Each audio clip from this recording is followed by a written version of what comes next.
Hey, good morning, everybody. Good morning.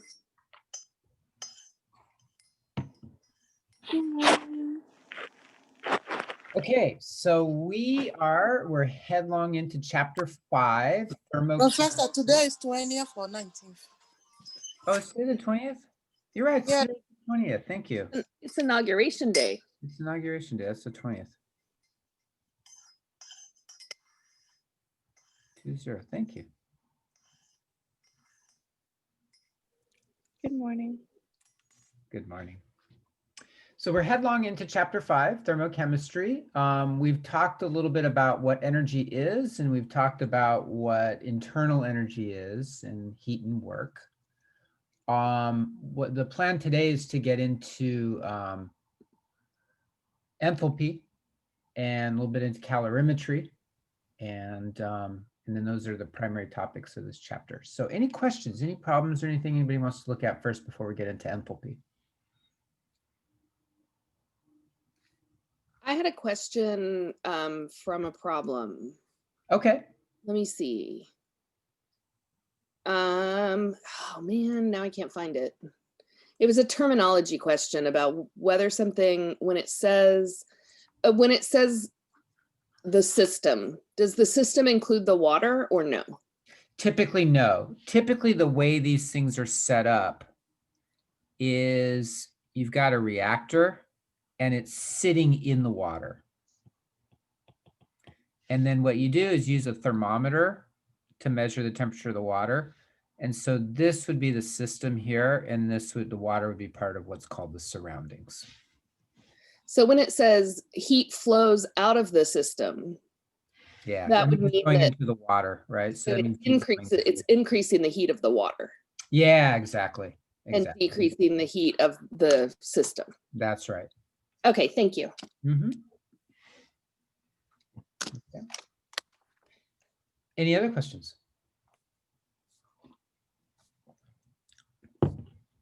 Okay, so let's talk then about enthalpy.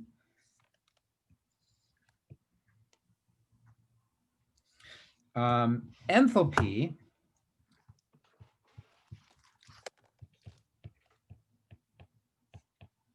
we sometimes relate that to heat. It's the symbol for enthalpy is an H, capital H typically. Okay, and you can think of it that way. Actually, it's not a bad idea to think of it as heat, enthalpy heat, because it's actually very strongly related to heat. Now, there's derivations you can go through to kind of figure out what enthalpy is, but essentially what happened was when engineers were trying to figure out how to make steam engines work properly and calculate how much energy they could get out of steam engines so they could make them more efficient. What they found was that it was useful to have a term that is related to heat, because heat is something that's pretty easy to measure. All you need is a thermometer, okay? So what they did was they came up with this idea of enthalpy, which is essentially the energy in a chemical system. And so imagine that you got like this battery. We'll do a AA or a AAA battery. You know it has energy in it, right? If it's charged anyways, there's energy inside that battery. The question is how much is in there and how much can you get out of the battery? It turns out it's not very easy to calculate the amount of energy in something like that. But what you can do is you can calculate how much energy you can get out of it. And so what we do is we look at something called the change in enthalpy.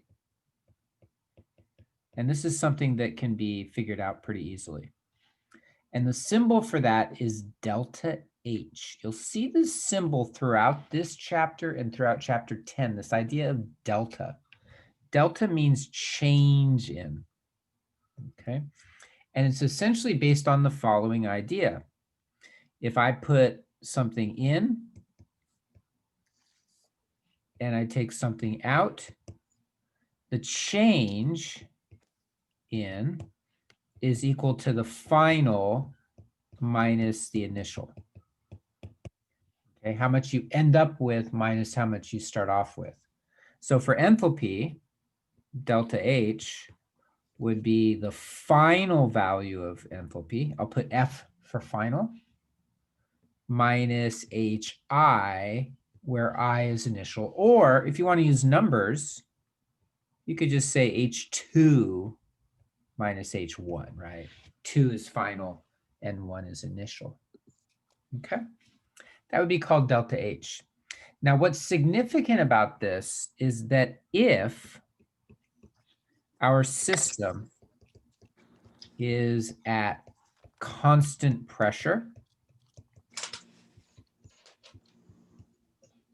then delta H is just equal to Q. Okay. No.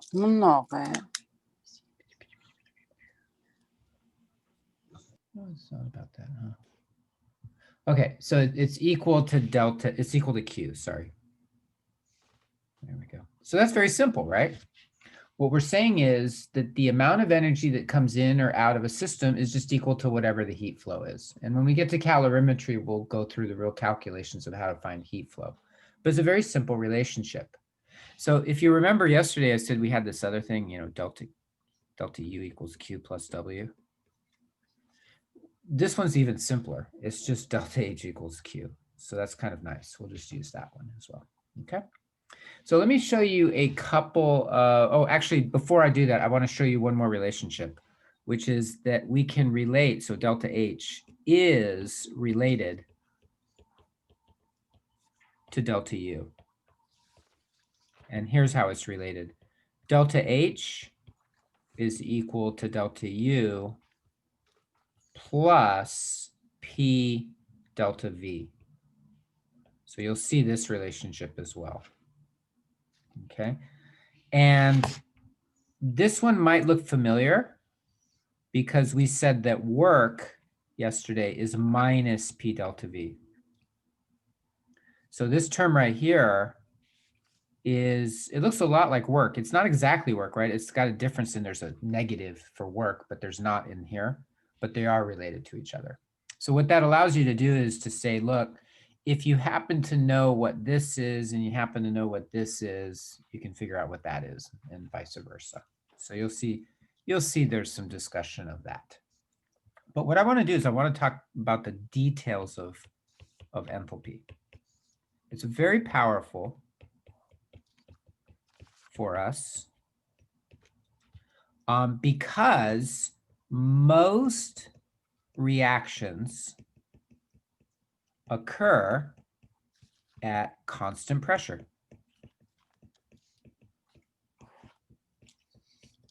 So for example, if we do an acid-base reaction, remember we said an acid plus a base gives you water and a salt. That typically occurs at constant pressure. How do we know that? If you take a cup and run the reaction in it, you put an acid in, you put a base in, and this is open to the air. And so the pressure of air is 1 atmosphere, and it's constant. So that means that this reaction is occurring under constant pressure. So if we're interested in energy, then we can use enthalpy change for that acid-base reaction. For a battery going through a circuit, let's say you're charging up a cell phone. This is occurring at constant pressure. It's open to the air, so it's at constant pressure. P equals 1 atm. So that means we can use enthalpy change. Okay, and what's powerful about enthalpy change is this right here. It's just equal to Q. It's just equal to the heat transfer. For that reason, enthalpy change is sometimes referred to as heat. It's technically not the same as heat, but they're equal to each other. So we can use that term. So you'll see terms like heats of reaction, heats of combustion, heats of decomposition. The term heat is being used for enthalpy because enthalpy is essentially equal to heat. And it's easier to say heat than it is to say enthalpy change. Okay. So let me show you about the properties of enthalpy. They're kind of fun issues. If we run a reaction, so I'm going to show you a balanced equation.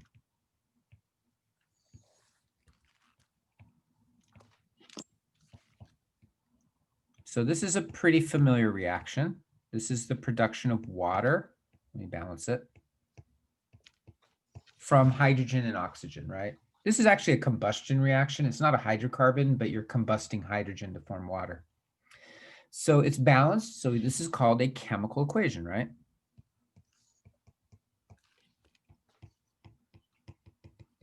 And it's balanced.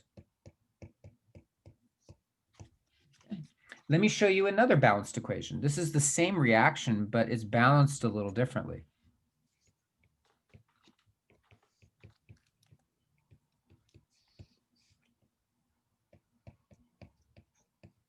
There we go, right? That's still balanced, right? We talked about this back in chapter 3 about fractions. Even though there's fractions in there, there's a fraction, it's still a balanced equation. There's 2 hydrogens on both sides and 1 oxygen. Bless you. So that's also a balanced equation.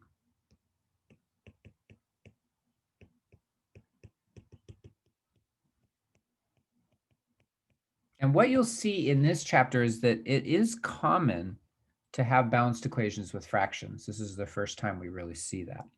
So now what I'm going to do is I'm going to say that we're going to do an experiment. We're going to run the reaction. If you want to see this reaction, all you got to do is look at a rocket launch. The big rockets that are used to take stuff into deep space use hydrogen and oxygen. They burn and form water, and it's a very vigorous reaction, and it produces enough energy transfer to move a rocket into space. Okay, so we run the reaction, and we measure delta H. So that's the key to what the point I'm making. We're going to measure this, okay? So I'm going to give you a number that has been measured. And so here's what we'll end up with.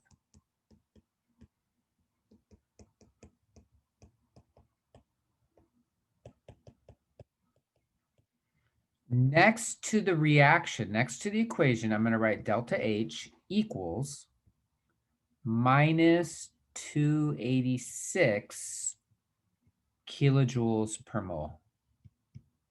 This is a unit of energy, right? Kilojoules is a unit of energy. 1 kilojoule is equal to 1,000 joules. Okay, so what this says is if you run this reaction, hydrogen plus oxygen to form water, this is the amount of energy, notice it's negative, is released to the surroundings. And we had a term for that, for heat. For heat, we said that if Q is negative, we called that exothermic. We're going to use the same note. We're going to use the same convention here. If delta H is negative, we're going to call it exothermic. Okay, so typically when you see these equations for this chapter, you're not going to see Q equals negative 286. You're going to see delta H equals negative 286. But again, enthalpy change under constant pressure is essentially Q. So this gives us a way of doing calculations for rockets. If you've got a rocket, and you know that rocket is going to transfer energy to the environment, to the surroundings. How does it do that? It's releasing heat. But some of that energy is also used to propel, to push the rocket up, right? There's going to be motion. And you can think of that as work, essentially. Okay, so the reaction that's occurring is occurring inside this rocket. You've got 2 big tanks. One of them has hydrogen, and the other one has oxygen. And those two are being sprayed in together and mixed where they react. And then you get rocket exhaust, heat, light, and then the rocket is propelled upward, okay? But that's the reaction right there, hydrogen and oxygen and water. It's such a vigorous reaction that people have considered it for automobiles and trucks. Instead of using gasoline, you could use oxygen that comes out of the air, and you could use hydrogen that you can get out of water, and then you could run that reaction in your automobile, and there's enough energy to propel your car, okay? So this is called a thermochemical equation. So a thermochemical equation is just like a regular equation, just like a regular chemical equation. The only difference is somebody has measured delta H for you, and they're indicating what delta H is next to the equation. Okay, it's called a thermochemical equation, and that's what we're going to use for several of the topics in this chapter is the balanced chemical equation with the value of delta H associated with that chemical equation. Okay. Now I'm going to use the same one again. And I'm going to go over the interesting kind of properties of this type of equation. Notice I'm using the fraction again. And now I'm going to make a point about the units here. If you take a look, these are energy units. Kilojoules are energy. But there's another unit in here too, moles. And remember, moles refers to the amount. It's the amount of substance. So the question then is, how are these two units work out together? Here's our interpretation. What we mean by per mole, so this is negative 286 kilojoules per mole. There's actually 3 substances in the equation. See how there's 3 different materials in there. So which moles are they talking about? Are they talking about moles of hydrogen, moles of oxygen, and moles of water? It turns out it refers to all of them. So here's our interpretation. There's nothing written in front of the H2, so that's 1. So we're going to interpret this as the following. Minus 286 kilojoules per 1 mole of hydrogen. Okay, so whatever the coefficient is in front of the material, that number over here corresponds to that number of moles. Okay, that's what they mean by this per mole. But it's also, we have oxygen. So it's also minus 286 kilojoules per half a mole of oxygen. I guess I should put the state of matter in there. It is important what state of matter it is. And then the same thing for the water. The water has a 1 in front of it. So you can also say this.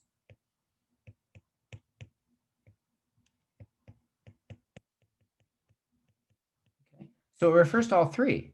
So that's actually kind of convenient. Essentially, by having this unit over here, it gives us the amount of material we're talking about for all of these, not just one of them, okay?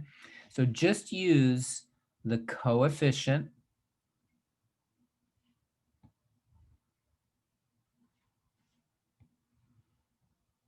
and you can use those numbers. Now, here's why it's important. Suppose I do the following. Suppose I multiply that equation by 2.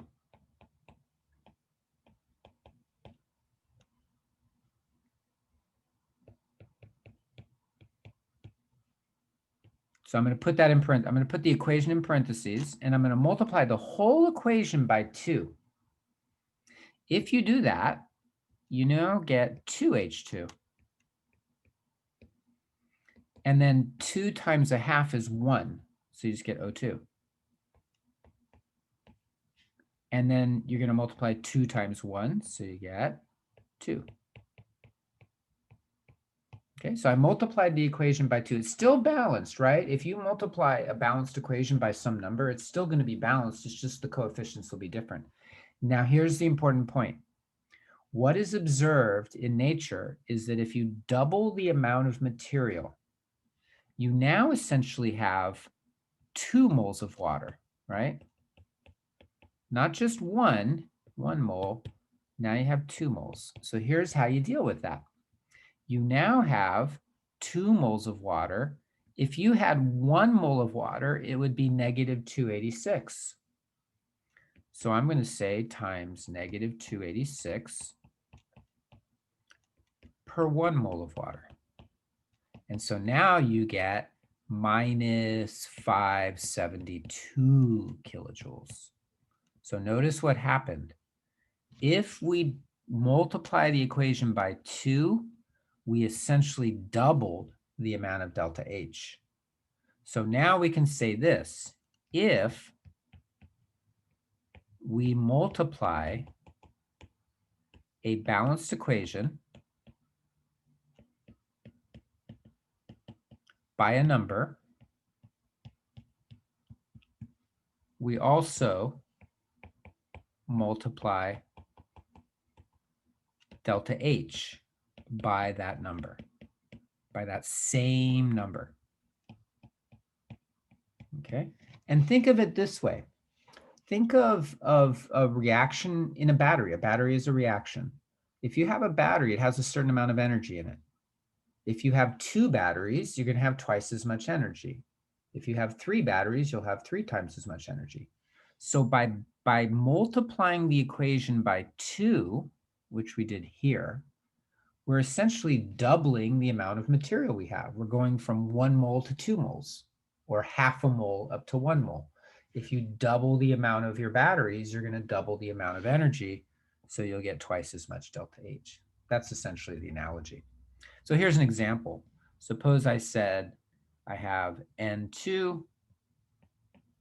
I'm going to do 1/2. 1/2 N2 plus 3/2 H2 to give us NH3.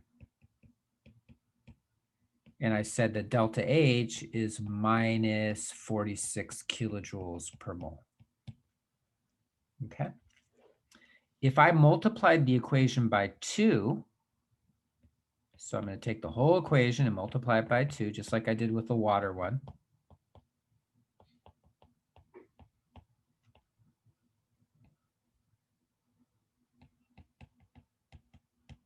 Okay. If I multiply that by 2, I've got to now multiply the delta H by 2.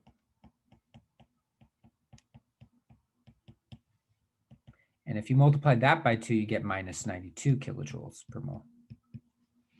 Okay, so notice if you multiply the equation by some number, you got to multiply the delta H by the same number as well. Now keep in mind, you can multiply by numbers like 2 or 3 or 4, but you can also multiply by fractions, by 1/2 or 1/3 or 1/4. So let me show you an example where that happens.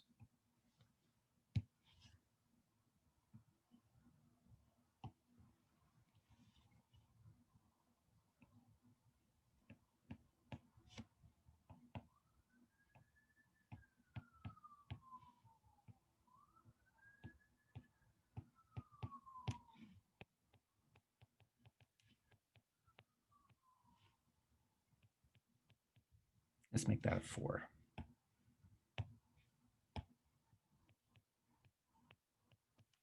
Now suppose I said the following. I want to have this equation.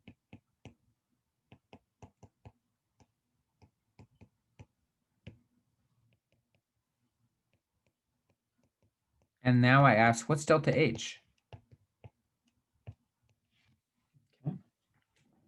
Well, let's see. Let's figure it out. In the first equation, the coefficient is a 1, and a 1, right? What about the second one? In the second one, it's a 1/2. So this went to a 1/2. So what did I have to do to this equation to make that a 1/2? I had to multiply it by a 1/2, right? if you take this equation up here and you multiply it by a half, you're going to get a half here. And if you multiply the oxygen by half, you'll get a half there. And if you multiply the CO2 by half, you'll get a half too. So I must have multiplied it by a half. And then the rule is whatever number you multiply the equation by, you have to multiply delta H by. So if I multiplied the equation by half, that means our delta H is going to be a half times whatever this number is.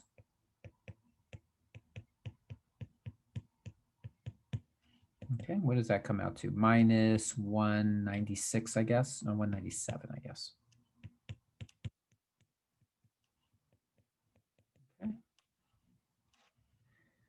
What this allows you to do is it allows you to figure out what delta H values are for equations that you've never observed in nature before. So this equation here, we can figure out what delta H is if we know this one over here. Let me show you another example. Let's take this one right here. C6,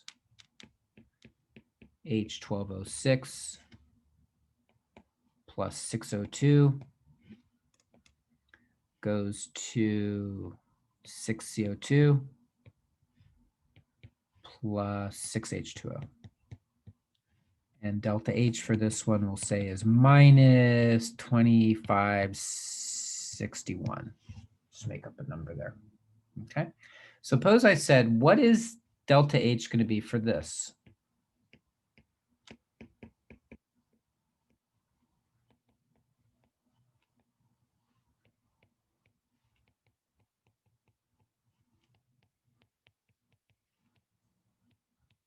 Okay, the question is, what's delta H for that second one there? Well, what you do is you look at it, you say, hey, this is the same material. Everything's the same. All the chemicals are the same. The only thing that's different are the coefficients. Here the coefficient is a 1. Here it's a 6. Here it's a 6. Here it's a 1. So all we've done is we've taken this equation up here and multiplied it by some number to give us the second equation down below. So then it's just an issue of what did we multiply it by? So what you do is you say, okay, what do I have to multiply 1 by to get 1/6? Okay, so 1 times x, we'll call it. Let me do our notation a little bit different. 1 times x, right? So 1 times something, x, has got to equal 1/6. Well, if you divide both sides by 1, x would just be 1/6. So what we did was we took this equation here and we multiplied it by 6. So x is equal to 1/6. You could do the other reactants too to get the same answer. They got to be the same because you can't multiply one reactant by a number and then a different reactant by a different number. So if we did it over here, for example, 6 times something, we'll call it x, has got to equal a 1. So if you divide both sides by 6, you get x equals 1/6. So it's the same answer. It's 1/6 no matter which one you use. So that means we had to take this one and multiply it by a 6, right? Whatever number you're multiplying the equation by, you multiply delta H by that same number. So that means for the second reaction, delta H is 1/6 times minus 2561 kilojoules per mole. Okay. Which is approximately minus 4 times 6, so 393 or something like that, kilojoules per mole. Okay, so that's kind of interesting. If you multiply an equation by a number, the delta H gets multiplied by the same number, and you can figure out what it was multiplied by looking at 2 different equations. Okay, you'll see that Alex has you do that type of problem as one of the topics. It's just a little puzzle. There is a second property of energy, which is that energy can go in both directions. So energy can go in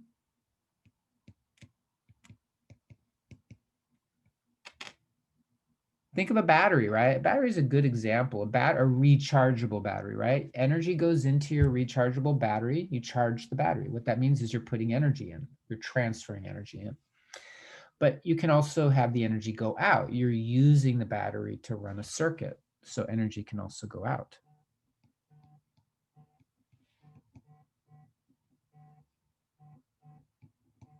Okay. So if it goes in, typically we think of the energy as being positive and the energy going out as being negative, right? So let's take a look at an example. Suppose I come back to this first reaction, H2 plus 1/2 O2 goes to H2O. And I say that delta H equals minus 286 kilojoules per mole. Okay. Suppose I did the following. Suppose I said I want to do the opposite of that.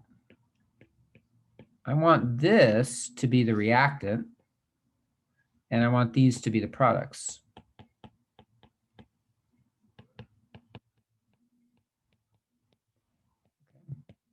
This is called reversing the equation.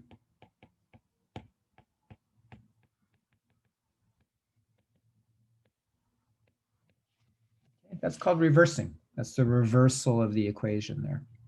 So how do we deal with that? What would delta H be if you reverse it? Think of it as, if you have a cell phone, and let's say it takes, I don't know, 50 joules of energy to charge it completely. So you charge it up with 50 joules. The question is, how much energy can you get out of the battery? Well, if you can get 50 in, you should be able to get 50 out, right? So the amount of energy is the same. You can use the same amount of energy as you put in. It's going to be the opposite sign. So the same thing happens here. If we reverse an equation, the sign just changes, right? So instead of negative 286, if you reverse the equation, you just get a positive 286, okay? Remember, this is endothermic here. Delta H is positive. Over here, it's negative, so that's exothermic. Okay? So use a battery as an analogy there, okay? Here's another example. So the one that I showed you earlier, I'm not remembering the number correctly, but I'm getting the equation right at least. This is glucose. Glucose reacting with 6O2 to form 6CO2 plus 6 water. And I think I said delta H is minus 2561. That's not the correct number because I'm not remembering it correctly, but it's not that far off. It's somewhere around there. So that's called combustion, right? If you take a hydrocarbon and you combust it, and this is a part of metabolism. Essentially what our bodies do in order to get energy is we take molecules and we try to break them down into glucose molecules and then extract energy out of the glucose molecule using a couple of chemical processes.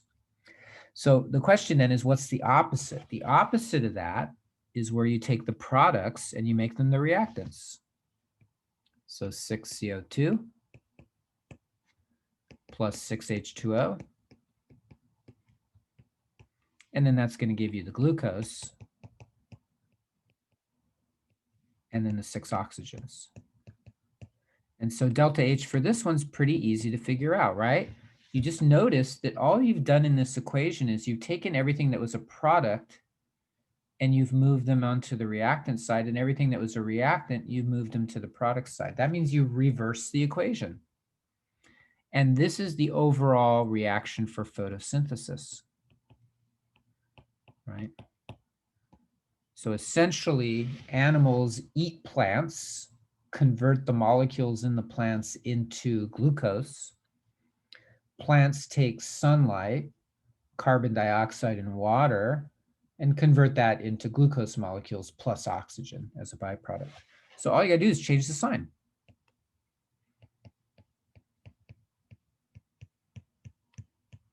And there you go. So that one's pretty straightforward. All you got to do is look at the equation, take a look at where things are. If the numbers are the same, all you got to do is change the sign. If the numbers are different, then you got to do what we did before, which is figure out what you multiplied it by. Okay. Any questions about these two manipulations of enthalpy?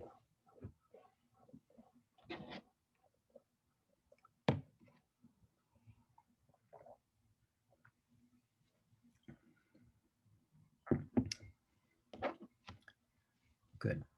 Okay. All right. So that's the main thing that you have to do with enthalpy are those two manipulations. The next thing that we want to do is we want to figure out how we actually measure heat. So how do we measure heat transfer? And remember, there's two symbols we're using for heat, Q and delta H. Okay, if we're at constant pressure, then Q equals delta H. If we're not at constant pressure,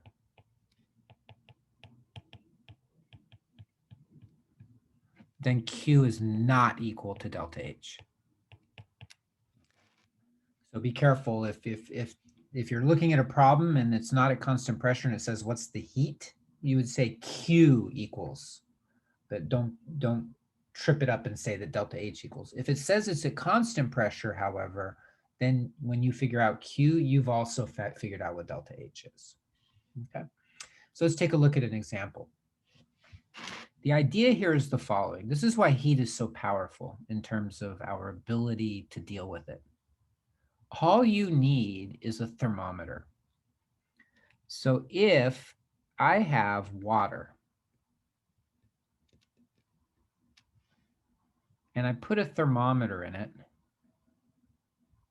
so this is a picture of an old thermometer, right? I notice on Alex they use the old thermometers. Almost no one uses these types of thermometers anymore. People use steel thermometers or metal thermometers, or now people are using these light emitting thermometers. But this is a glass tube thermometer. Essentially what happens is if we can measure the temperature, we can calculate Q. Temperature, capital T. And here's how we deal with it. Q, the heat transfer, is equal to the mass of the water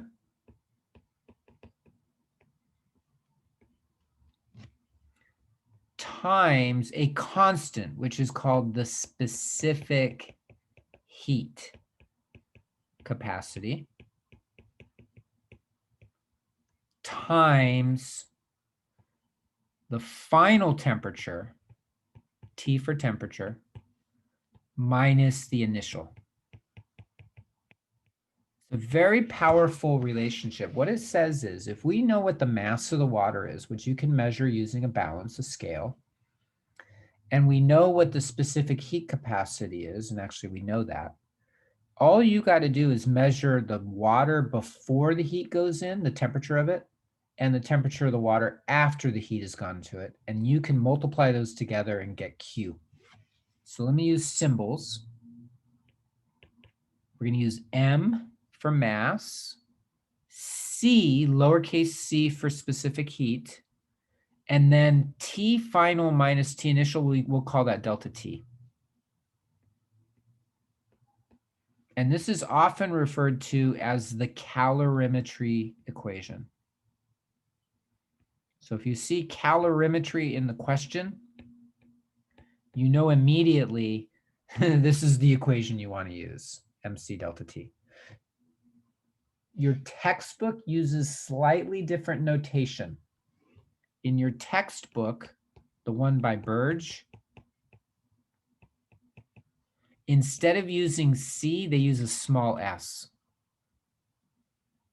Okay, so specific heat capacity, S for specific.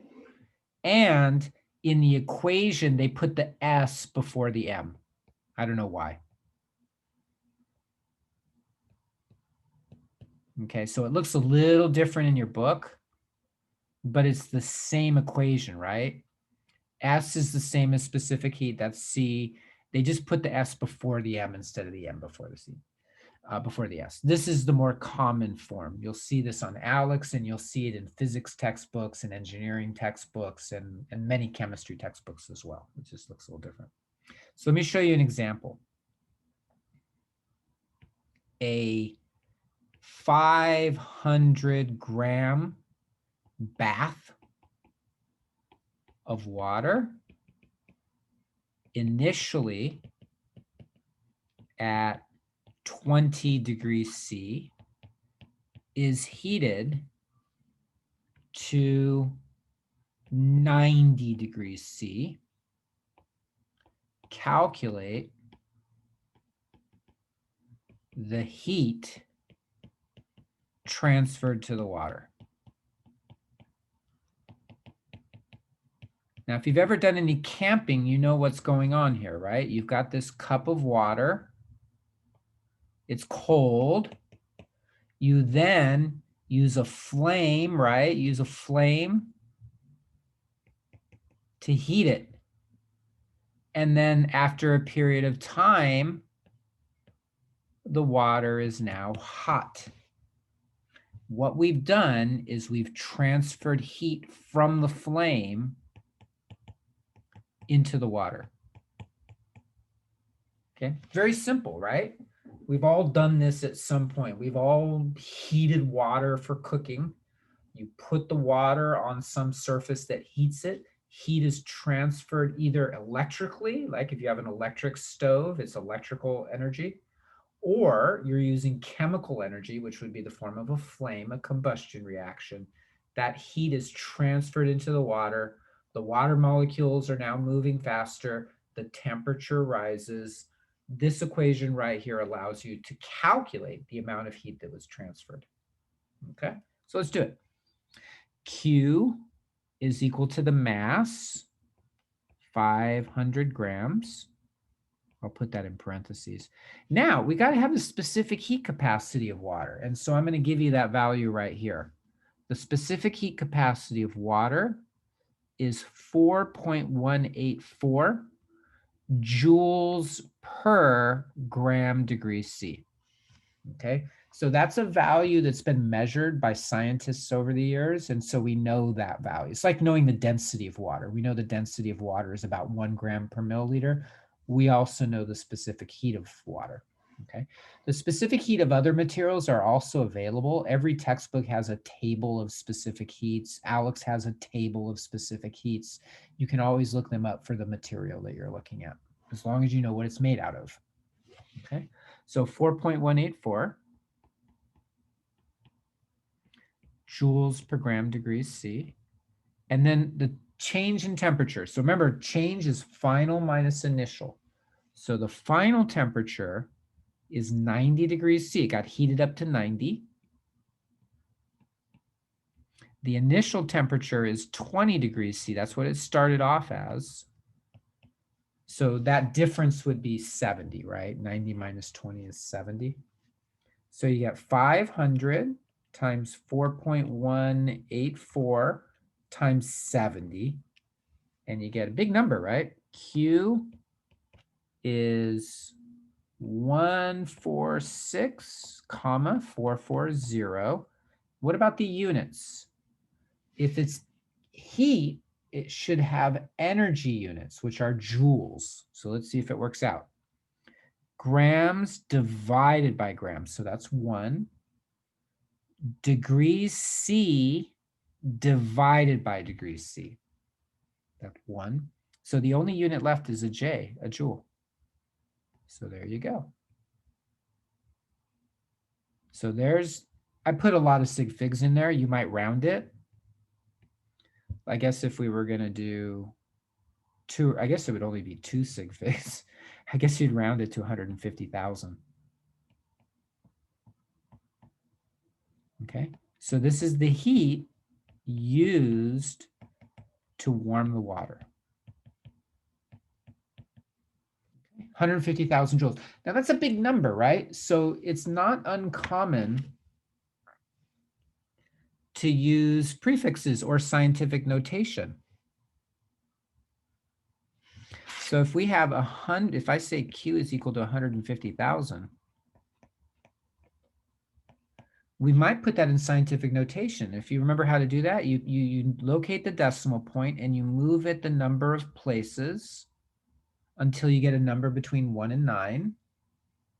So I had to move it 5 places. So if I had to move it 5 places, that means I moved it 5 powers of 10. Okay, so that would be 1.5 times 10 to the 5 joules. So that would be scientific notation. You could also use prefixes. I think Alex prefers prefixes. I like prefixes too. What you do is you'd say, this is a big number, so let's make it smaller. So the first prefix we might consider is kilo. Kilo is 1,000. So we multiply it by a kilojoule per 1,000 joules. And then you get 150. If you divide it by 1,000, you get 150. So that would be 150 kilojoules.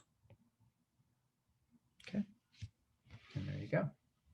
So the calorimetry equation, that's kind of cool because what did that do? Now we know Q. And I didn't say that it was at constant pressure, but let's assume that it is at constant pressure.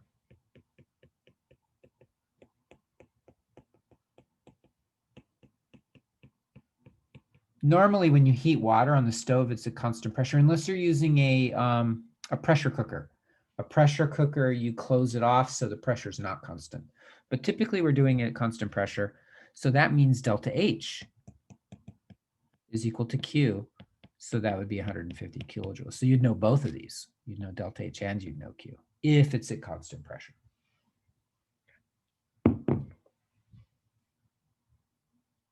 Good. Questions on that one?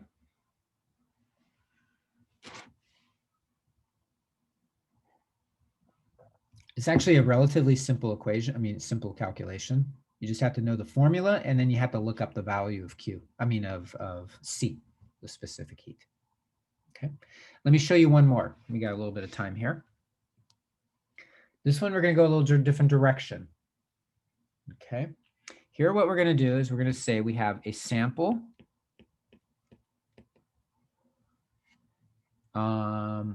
with a mass of 816 milligrams is heated from 0.5 degrees C to 12.0 degrees C. Okay. The experiment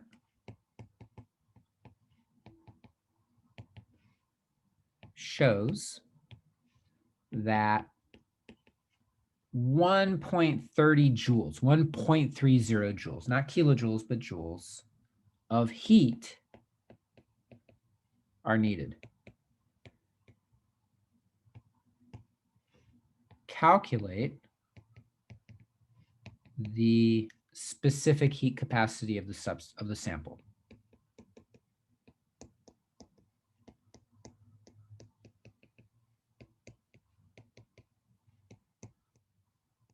And here it says use 3 sig figs. 3 significant digits. Okay, this is Alex's problem here. Okay, so notice this one, they're not telling us it's water. We don't know what the substance is. So that means we can't look up the specific heat capacity, right? To get the specific heat, you have to look it up. But if you take this equation, Q equals mc delta T. If you know what Q is, and you know what M is, and you know what delta T is, you can rearrange the equation and find C. So what I'm going to do is I'm going to divide both sides by M. And if you divide the right side by M, the M cancels. So now you have Q over M equals C delta T. And then you say, okay, well, we want C, so let's divide both sides by delta T. If you divide the right side by delta T, that cancels and you get C. So all we need to know is Q, M, and delta T, and that will tell us the specific heat capacity. Okay, so let's try that. Let's put those numbers in. Now there's an issue here with the units. Notice that the mass is in milligrams, but that's not a terrible situation. We can deal with that. So here's what I'm going to do. C is equal to Q over M delta T. They told us what Q is. It's right here. 1.30 joules. So I'm just going to put that in. 1.30 joules. What's the mass? The mass is right here, 816 milligrams. So I'm going to put that in there. I guess I'll put that in parentheses because we have two things in the denominator. Now let's do delta T. I'm going to do delta T separately. T final minus T initial. So that would be, it started at 0.5 and it ended at 12. Well, 12 minus 0.5 is 11.5, right? So that means we can just put in 11.5. So it looks like C, if we do that division, 1.3 divided by 816 divided by 11.5, it looks like you get this really small number, 1.39. I'm rounding it to 3 sig figs, times 10 to the minus 4. But let's take a look at the units. Joules per milligram degrees C. Right? Both these units are in the denominator, so both of them are in here. That's an awkward unit. What I said earlier is that typically it's joules per gram degrees C, not milligrams. So we have an issue here. How do we deal with this milligram? Let's put it into grams. So what I'm going to do is, let me save this. 1.39 times 10 to the minus 4.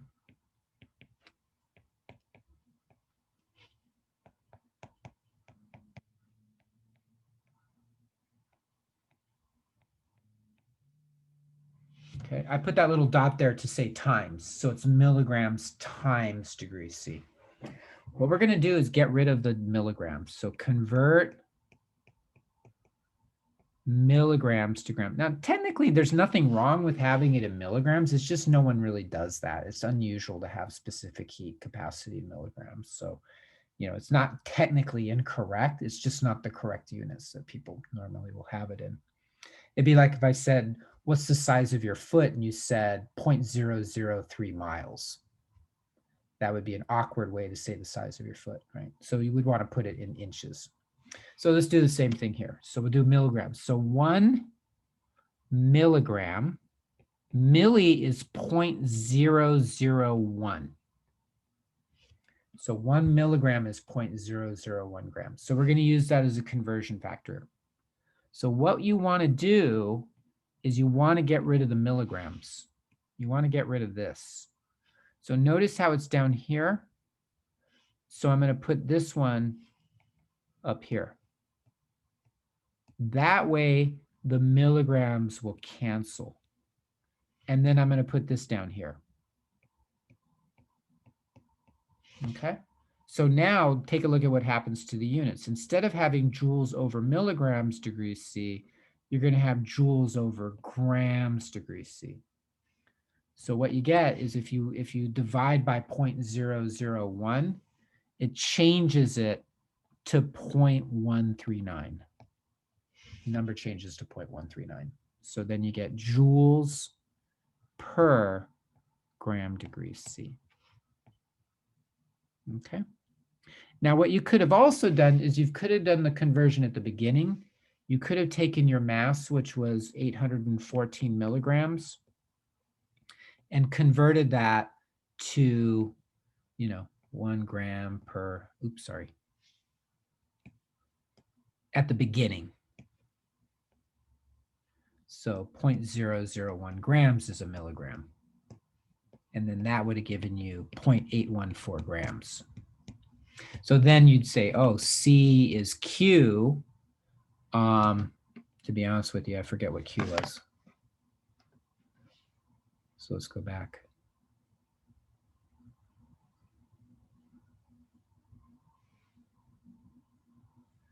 Q was 1.3 joules. Okay. So you'd have 1.3 joules over 0.814 grams and then 11.5 degrees C. And that'll give you the same answer. Okay, so you can either do the conversion of milligrams to grams at the beginning or at the end, but whichever one you want to do. Okay. Questions about that one?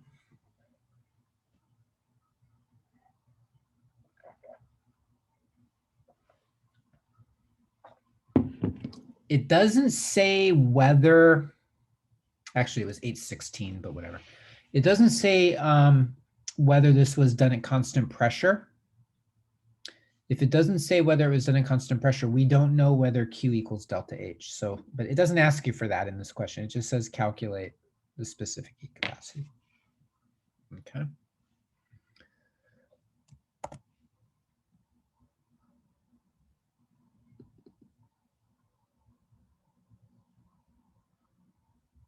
Okay.